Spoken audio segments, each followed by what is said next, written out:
I will show you how to get the best breakfast of your life. With just 3 ingredients, let's talk about one of the coolest and weirdest food pairings out there. Cheese and raspberry jam on toast? Yeah, you heard that right. First, grab some crusty bread. Toast it to perfection.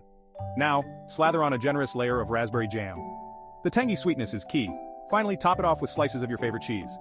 Think sharp cheddar or creamy brie. Pop it under the broiler till the cheese is melty and gooey. This combo is a hit in some European countries, and trust me, it's a game changer. The mix of fruity and savory is like a flavor explosion in your mouth. So next time you're looking for a snack that's out of this world good, give cheese and raspberry jam on toast a shot.